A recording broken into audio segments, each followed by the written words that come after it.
ಒಮ್ಮೆ ತಂಜಾವೂರ್ ಜಿಲ್ಲೆಯ ಕುಂಭಕೋಣದಲ್ಲಿ 12 ವರ್ಷಗಳ ಕಾಲ ಭೀಕರ ಬರಗಾಲ ಉಂಟಾಯಿತು. ಮಳೆಯಿಲ್ಲದೆ ಕೃಷಿ ನಾಶವಾಗಿದ್ದು ಜನರು ಹಸಿವು ಮತ್ತು ದುಃಖ ಅನುಭವಿಸುತ್ತಿದ್ದರು.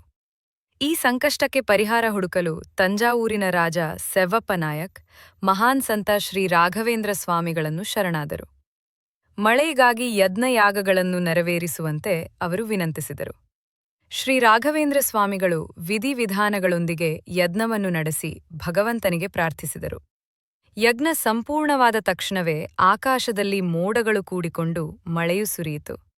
ಬರಗಾಲ ಕೊನೆಗೊಂಡು ಭೂಮಿ ಹಸಿರಾಯಿತು. ಜನರ ಜೀವನದಲ್ಲಿ ಸಂತೋಷ ಮರಳಿತು. ಈ ಅದ್ಭುತ